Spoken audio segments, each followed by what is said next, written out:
taat, yang mengerjakan sebenar-benar taat kepada Allah Subhanahu wa ta'ala. Dia adalah hamba.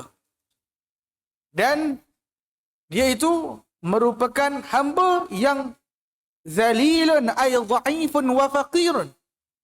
Itu hamba yang lemah dan yang fakir, yang senantiasa berhajat kepada Allah Subhanahu wa ta'ala.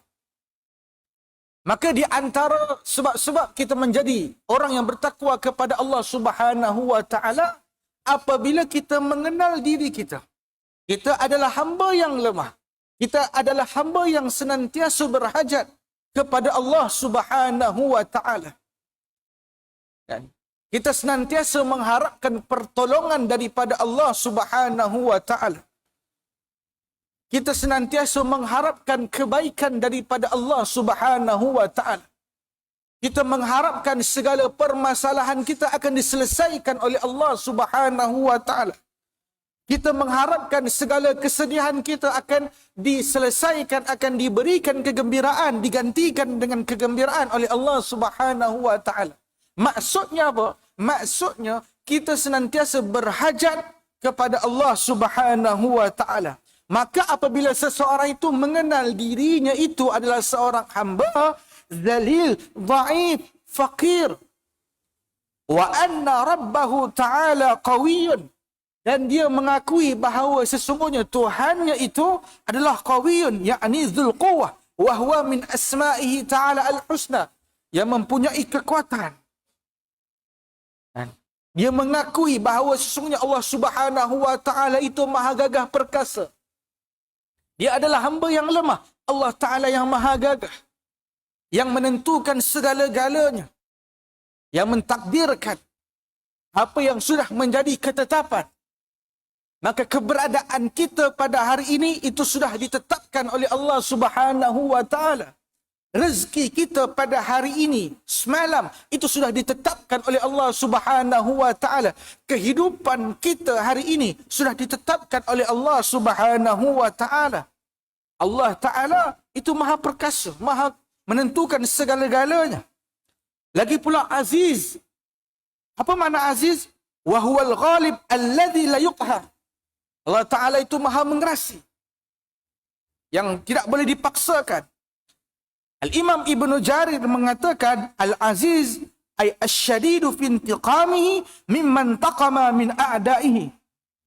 Itu Allah Subhanahu wa ta'ala sangat keras di dalam pembalasannya. Melebihi daripada orang yang mengerasi terhadap musuhnya. Melebihi daripada orang yang membalas akan musuhnya.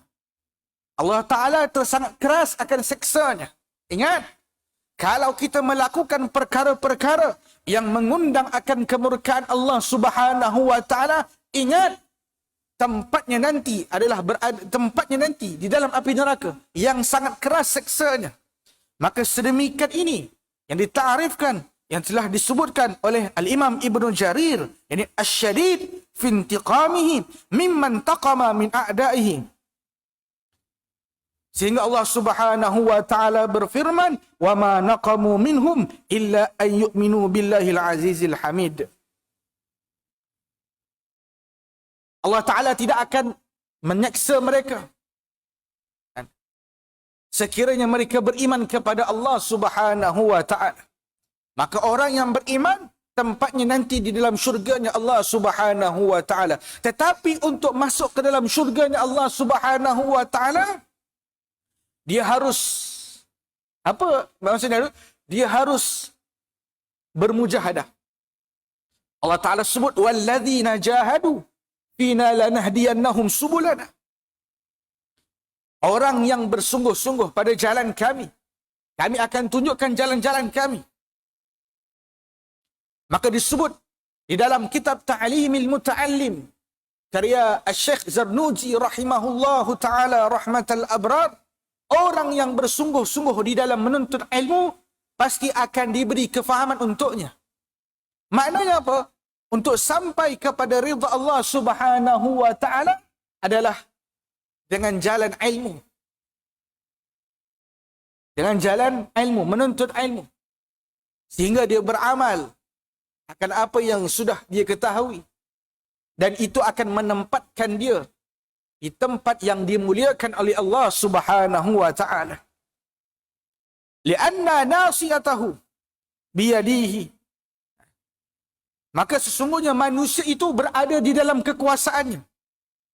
Nasiyah ini daripada, kalau kita mengaji bahasa Arab, ilmu majaz dipanggil majaz mursal.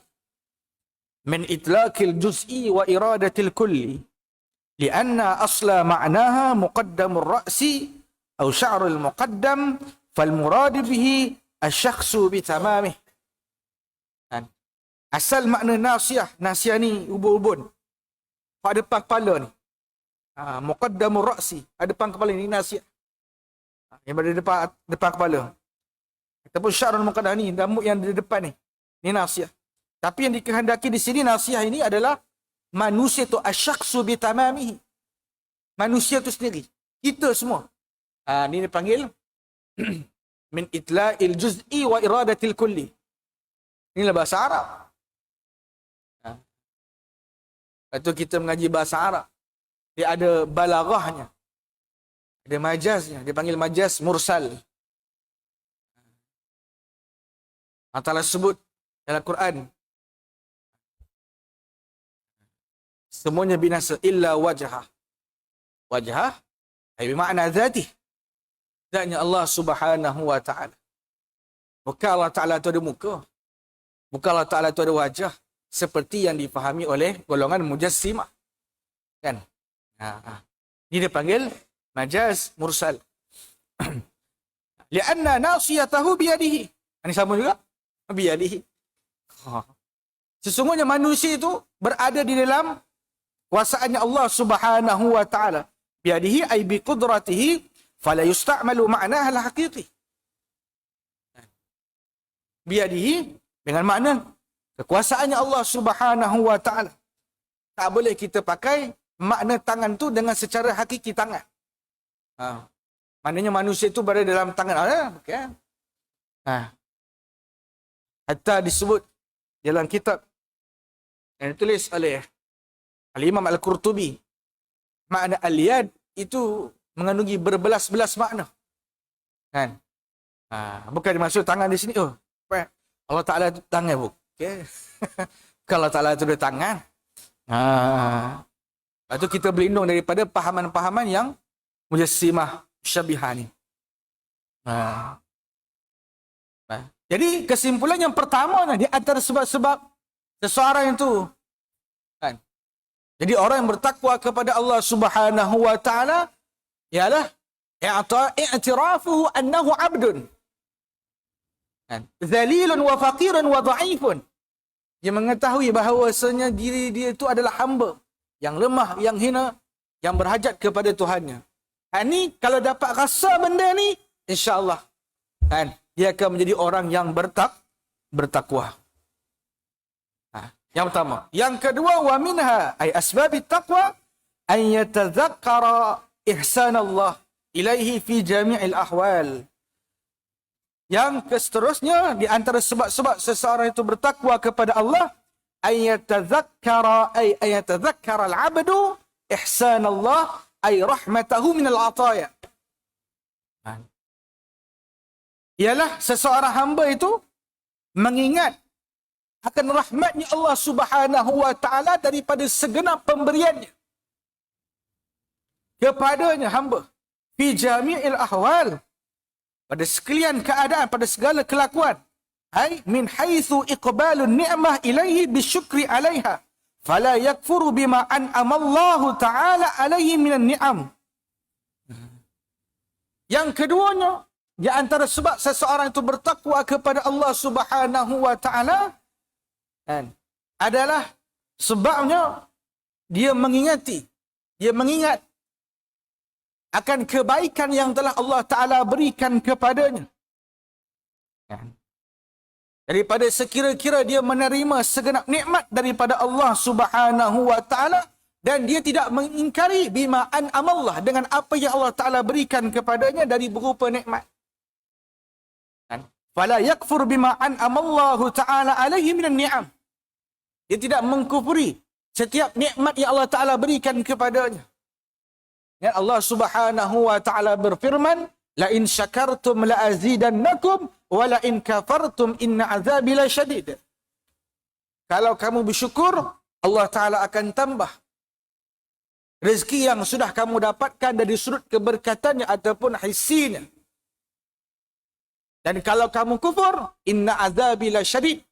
Ini suatu peringatan, amaran daripada Allah Subhanahu wa Ta'ala untuk mereka-mereka yang tidak tahu bersyukur, untuk mereka-mereka yang tidak tahu menghargai nikmat, maka azab Allah Subhanahu wa Ta'ala tersangat pedih. Seperti mana kita bahaskan, Allah Ta'ala itu aziz, syadidun fi intiqamihi. Tuan-tuan yang dirahmati Allah Subhanahu wa Ta'ala, kita kena ingat apa yang Allah Ta'ala berikan kepada kita. Fa'lam anna syukra sarful abdi jami'a ma an'ama Allah Ta'ala alaihi ila ma khuliqa bihi. Maka syukur itu secara makna mudah-mudahnya adalah seseorang hamba itu menggunakan sekalian nikmat yang telah diberikan oleh Allah Ta'ala kepadanya sesuai dengan apa hikmah nikmat itu diciptakan. Ini ta'arif, definisi ini boleh didapatkan di dalam kitab Al-Kawakib Ad-Durriyah, kitab Nahu. Tapi di awalnya diperbahaskan tentang hakikatul syukri, hakikat sebenar syukur. Dan juga boleh didapatkan di dalam kitab Durratun Nasihin tentang hakikatul syukri. Maka syukur itu ialah kita menggunakan nikmat yang Allah Ta'ala berikan kepada kita sesuai dengan apa hikmah tujuan nikmat itu diciptakan. Sebab tu bila kita menghargai nikmat, kita tahu menggunakan nikmat itu sesuai dengan apa hikmah tujuan nikmat itu diciptakan.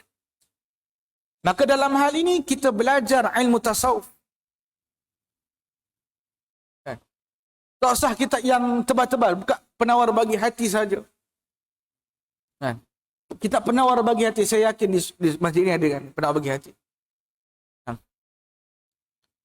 Yang pertama sekali di dalam bab penawar bagi hati adalah menjaga 7 anggota. Apa yang pertama sekali? Anggota yang pertama adalah mata. Mata, tuan-tuan. Maka disebutkan orang yang bersyukur dengan nikmat mata ialah dia memandang kepada hal-hal yang diredai Allah Subhanahu wa Ta'ala. Bahkan yang tertulis di dalam kitab penawar bagi hati, kalau tak salah saya, memandang jalan menuju ke masjid, memandang jalan pergi ke majlis ilmu, memandang Al-Quran, memandang wajah orang-orang alim, wajah orang-orang saleh. Ini tanda dia mensyukuri nikmat mata. Sebab tu tuan-tuan yang dirahmati Allah Subhanahu wa Ta'ala, makna mudah-mudah orang yang bersyukur itu ialah orang yang datang ke masjid. Itu je. Sebab bila dia datang ke masjid, dia telah menghimpunkan segala makna syukur yang ada pada anggota tubuh badan. Orang yang datang ke masjid, dia pergi memandang jalan menuju ke masjid. Kemudian di dalam masjid adanya majlis ilmu. Ini yang diusahakan oleh ahli jawatan kuasa masjid. Sebab tu kita kena berterima kasih kepada ahli jawatan kuasa masjid, kepada nazir masjid yang menyusun program-program yang ada di dalam masjid. Bukan sekadar mengindahkan masjid, tetapi mengindahkan rohani orang-orang yang berada di dalam masjid. Setiap hari ada kuliah, ada majlis ilmu. Tuan-tuan, setiap hari ada majlis ilmu. Dengan guru-guru kita yang hebat, Masya Allah, Tabarakallah. Dan kita menumpang keberkatan daripada guru-guru kita yang mengajar di masjid ini. Masya Allah, Tabarakallah.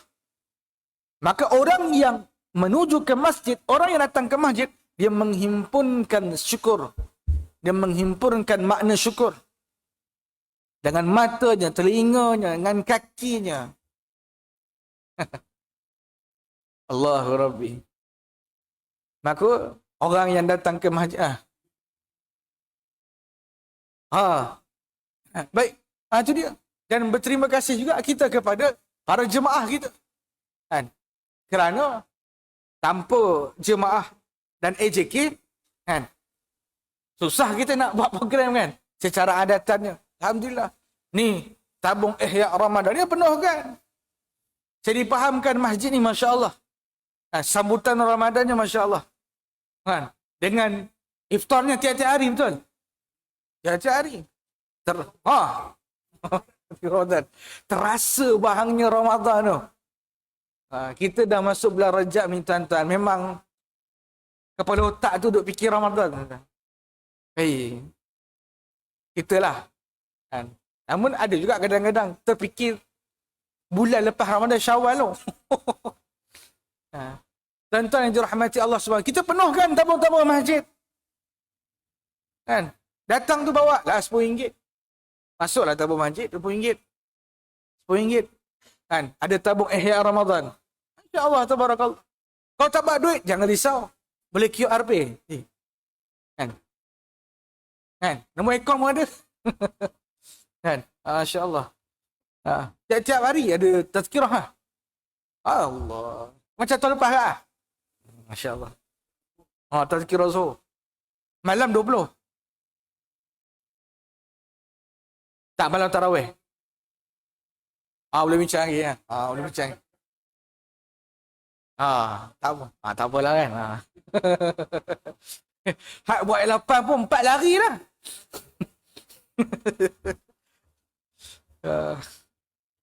Kalau di pondok memang kita buat 20.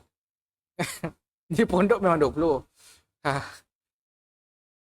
Misalnya Ustaz, dah buat 20 buat 8 pun lari dah Ustaz. 4 lagi. Baik tuan-tuan, tu dia. Mana syukur itu adalah menggunakan nikmat yang Allah Ta'ala berikan. Wa man kana kadzalika, dan orang yang macam itu, al-mazkur min tadhakkuri ihsanihi ta'ala ilaihi, la yanbaghi lil 'abdil mahin an tujhida ni'matahu. Ya. Maka orang yang macam tu tak sepatutnya dia mengingkari nikmat yang Allah Ta'ala berikan kepadanya. La yanbaghi lana an nujhida ni'matah. Tak sepatutnya kita mengingkari nikmat yang Allah Ta'ala berikan kepada kita. La siyama ni'matani wa huma ni'matul imani wal Islam. Lebih-lebih lagi dua nikmat yang agung ialah nikmat iman dan nikmat Islam. Maka orang yang mengingati akan kurniaan Allah Ta'ala kepadanya, mana mungkin dia tidak bersyukur kepada Allah, mana mungkin dia tidak menghargai nikmat yang Allah Ta'ala berikan kepadanya. Lagi-lagi nikmat iman dan Islam. Tuan-tuan, nikmat ini mahal. Nikmat iman dan nikmat Islam ini mahal, tuan-tuan. Tak dijual di mana-mana pasar. Ada kita pergi pasar. Tak, saya nak beli iman ada iman. Bahkan iman itu tidak diwarisi. Sebab kata Kubra Raihan, kalau ayahnya beriman kepada Allah, belum tentu anaknya beriman kalau tidak dididik dengan keimanan. Maka sebab itu, iman tidak boleh diwarisi. Ayahnya beriman, atuknya beriman, moyangnya beriman. Belum tentu generasi kehadapan yang beriman kalau tidak dididik dengan didikan Islam, didikan keagamaan. Salatnya, puasanya, zakatnya, rukun Islam, rukun imannya. Ini ayah aja ustaz, anak mesti ustaz, tak semesti. Ada je mak ayah bukan ustaz, anak ustaz. Ada je mak ayah ustaz, anak tak ustaz. Kan? Ni anak ustaz ni. Tapi dari segi ta'zim kita kepada anak ustaz, ia perlu. Kan? Baik, tu dia. Tapi nak katanya nikmat iman dan nikmat Islam, ini merupakan nikmat al-ghaliyah, nikmat yang mahal. Nikmat yang mahal.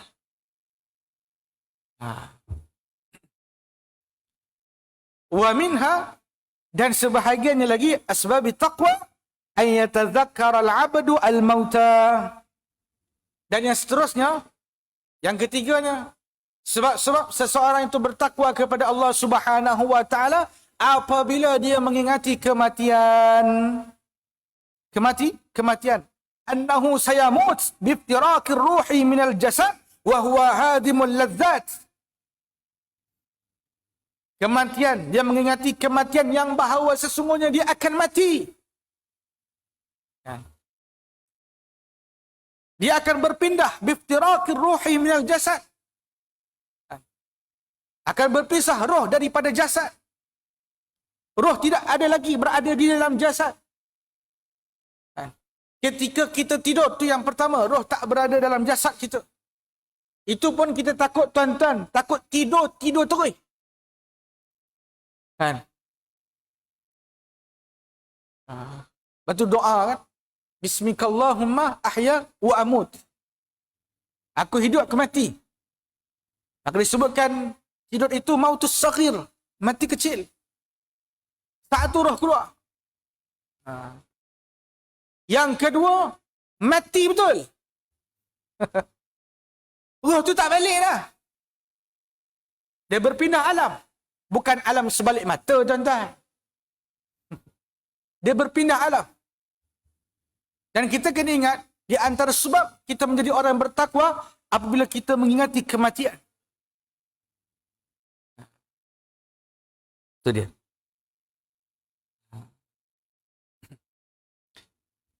Kama qala Rasulullah sallallahu alaihi wasallam, dan mati itu hadimul lazzat. Dia memutuskan segala kelazatan. Kita nak makan sedap, nak minum sedap, nak tidur sedap, itu time kita hidup. Bila mati, dia menghapuskan segala kelazatan sewaktu kita hidup di dunia ini. Makan sedap time hidup, tuan-tuan. Minum sedap time hidup. Kadang-kadang Allah Ta'ala uji dengan sakit. Tapi bila mati, hazimul lazzat. Dia memutuskan segala kelazatan. Sebab itu disebut di dalam kitab yang ditulis oleh Al-Imam Al-Qurtubi, yang terjemahannya Rahsia Kematian. Kitab ni ramai asatizah kita baca. Tentang bagaimana kita nak mendekatkan hubungan kita dengan Allah Subhanahu wa taala, seperti mana yang diriwayatkan oleh Sayyidatina Aisyah radhiyallahu taala anha. Ialah orang yang melihat sakarat al-maut di depan matanya, itu dapat mengingatkan dia kepada Allah Subhanahu wa taala. Ustaz, nak tengok orang sakarat ni Ustaz, bukan mudah Ustaz. Takkan kita nak minta Allah Ta'ala matikan dia, nak tengok, bukan? Walaupun ada sebahagian kita, pernah Ustaz saya tengok kadang orang yang kita sayang meninggal depan mata kita.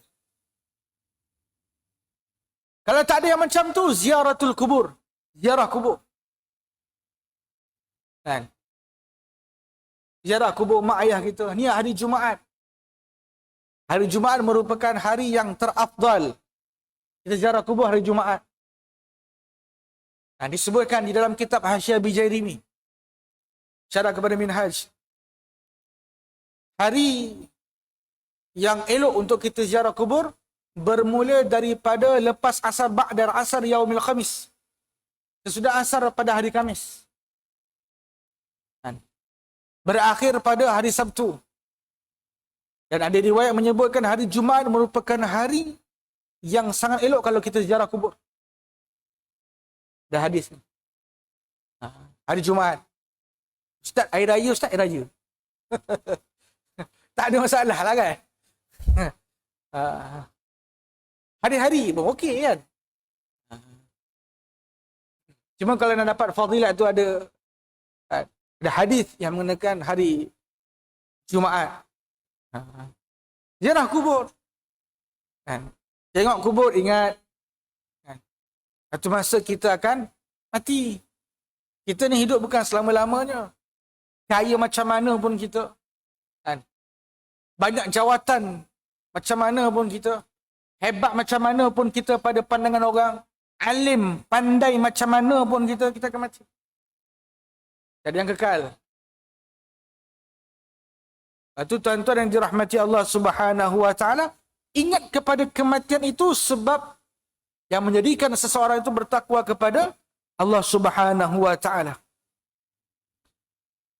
Lianna man alima, kerana bahawasanya orang yang yakin, alima bil yakin, orang yang yakin, annahu sayamut, bintiqalil alam yakni minad dunya ila al-barzakh, bahawa sesungguhnya dia akan mati, berpindah alam daripada alam dunia kepada alam barzakh, alam kubur. Alam kubur bukan alam sebalik mata. Alam kubur. Kita akan berpindah daripada alam dunia ke alam kubur. Dan kubur itu RNR bagi orang yang beriman. SNP bagi orang yang tak beriman. RNR, rehat dan rawat, relax. Allahumma ja'al. Kita doakan, Allahumma ja'al qabrahu rawdatan min riyadil jannah. Tapi kalau orang yang tak beriman, kubur itu akan menghimpit mereka. Sehingga bertemu tulang di antara tulang dan tulang. Hancur dulu.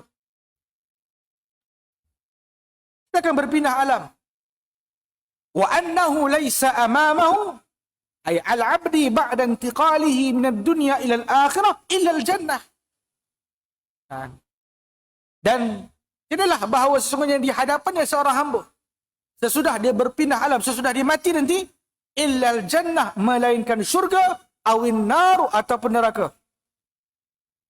Ila al-jannah ta'ni ma tashtahihi al-anfus wa kulluha ni'matun wa hiya darun na'im fil akhirah. Sebab bila kita mati nanti, dua tempat je, tak syurga neraka. Syurga itu adalah nikmat yang dihidangkan oleh Allah Subhanahu wa taala, ma tashtahihi al-anfus, segala apa yang dicita-citakan, yang diinginkan oleh jiwa ini akan ada di dalam syurganya Allah Subhanahu wa taala. Darun Naim, ia merupakan negeri yang mana hamba Allah taala yang beriman menerima nikmat daripadanya. Syurga, tuan-tuan. Saya yakinnya, kita yakin, saya yakinnya, kita semua mendambakan syurganya Allah Subhanahu wa taala. Tidak ada seorang pun yang ingin masuk ke dalam api neraka Allah Subhanahu wa taala. Tetapi yakinilah, di akhirat nanti ada dua tempat saja, syurga, neraka. Tak ada bainal manzilatan ni, tak ada. Ustaz, ada tak di antara syurga neraka? Tak ada. Dia syurga neraka. Tak masuk syurga neraka. Yang kita nak masuk dalam syurga. Tapi nak masuk syurga, Masya Allah. Hujibatil jannatu bil makarih. Banyak benda-benda yang kita perlu mujahadah. Melawan hawa nafsu. Tapi kita semua nak syurga. Maka seseorang itu akan masuk syurga dengan rahmatnya Allah Subhanahu wa taala. Maka kita menginginkan rahmat daripada Allah Subhanahu wa taala agar kita masuk ke dalam syurga dengan rahmatnya Allah Subhanahu wa taala, bilutfihi wa karamihi. Yang kedermawanannya Allah Subhanahu wa taala dengan kelembutannya Allah Subhanahu wa taala. Itu syurga, tuan-tuan. Orang yang nak masuk syurga di akhirat harus banyak duduk di dalam majlis-majlis syurga. Majlis-majlis ilmu. Walaupun hari ini, minta maaf cakap, majlis ilmu di tempat kita banyak tiang daripada orang, tapi yakinilah, itu adalah majlis syurga yang Allah Ta'ala sediakan di dalam dunia.